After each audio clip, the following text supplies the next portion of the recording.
What up, gang, and welcome back once again to I Like Watches. Every now and then I stumble across what I think, anyway, is a fascinating watch brand, and it happened to me recently after I imported this Technos watch from Japan. I thought this was a sort of fairly modern and sort of cheap, fashiony sort of brand, but then I did some digging into this brand after I received this watch because it's a cool looking watch, fascinating movement inside it as well, beating it 36,000 beats per hour. And I was surprised to learn that Technos watches, well, they were Swiss. Technos was established in Switzerland in the year 1900. It's older than Rolex, it's older than Tudor, it's older than Citizen. What's going on? Technos, Switzerland, that just doesn't seem to go together, does it? But anyway, yeah, fascinating watch. I'm going to show you this watch in a little bit of detail once I've given you just a very quick history lesson because I think it's worth it. Right, I've written down a few notes and hopefully I get all the dates and years right because in the past I've made a few slip-ups when it comes to that sort of stuff, and you guys are very quick to let me know in the comments section, and I'm sure today's video will be no different. Right, this brand was originally established in the year 1900 in Switzerland by Melchior Gunzinger in Welschenrohe in the Swiss Jura Mountains. And the brand name was originally M. Gunzinger Hug. Then Joseph Gunzinger, the son, took over in 1920 and changed the brand name to Gunzinger Brothers Limited. Then in 1924, it became Technos. Still, it's just not a very Swiss name, is it?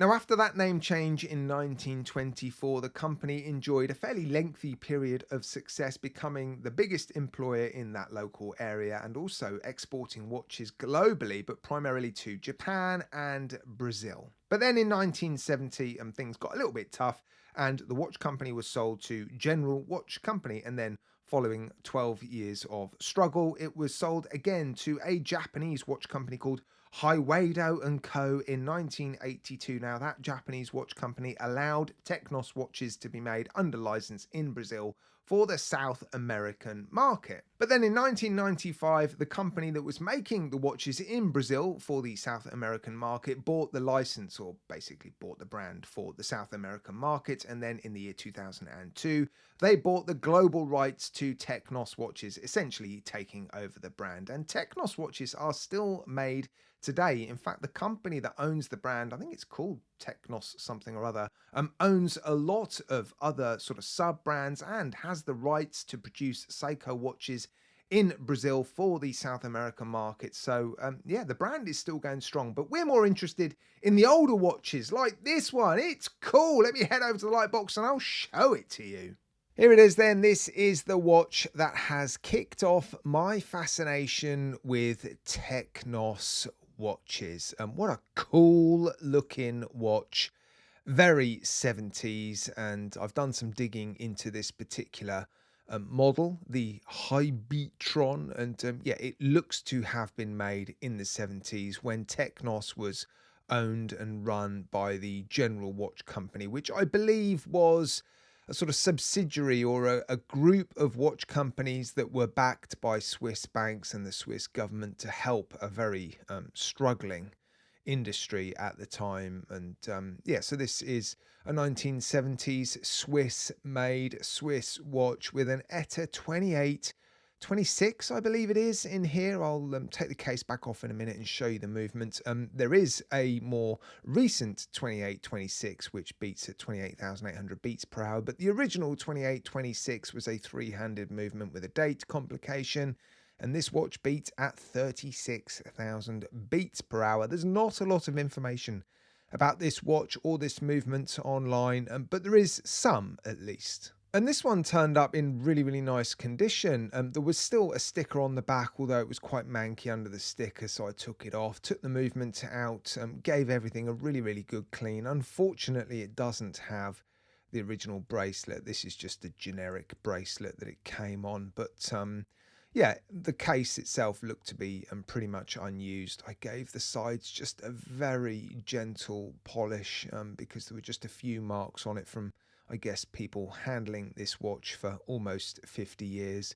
But the crystal is in pretty much perfect condition. The dial looks to be in pretty much perfect condition. And the movement, when I show you the movement, you'll see just what incredible condition the movement's in as well. So I don't think this watch has ever really been worn.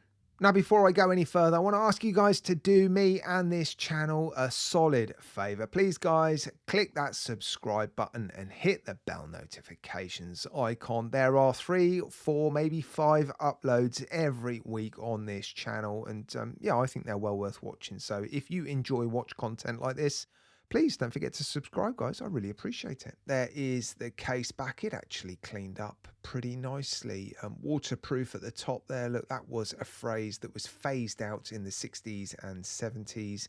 Anti-magnetic at the bottom. Automatic there on the right. Look, a reference number of some description at the bottom. I don't think you can use that to date this watch. Maybe the 3 at the beginning means 1973, and 739 is the watch number off the production line, similar to Seiko, but there's an S and an F in there. So yeah, I'm not sure what they stand for. If you know, let me know in the comments section. I'd love to know. That sort of central logo, very deeply engraved. In fact, it looks to be something that's been sort of added into the case back, almost like a sort of coin. But yeah, it looks to be in nice condition, doesn't it? Let me get the case back off. I'll show you the movement. And there's the movement. I'll take some macro shots as well. I think there's a reference number in there somewhere, 2826, which is the caliber ETA made in the 70s. There is a more modern 2826 beating at 28,800 beats per hour. I think I've said that already. But yeah, this one is a 36,000 beats per hour movement. Yeah, I'll show you the second hand, the beautiful sweep of the second hand in a moment, but looks to be in really, really nice condition, doesn't it?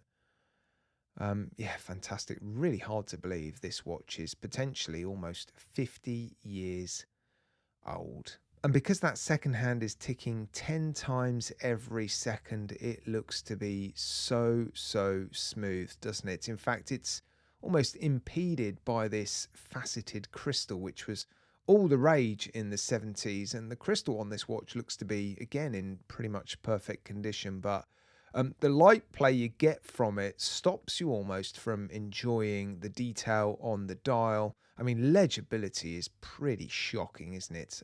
You have to get the watch in a sort of certain light or a certain angle to be able to see it clearly. Such a shame that the original bracelet isn't with it. Don't have any box or papers.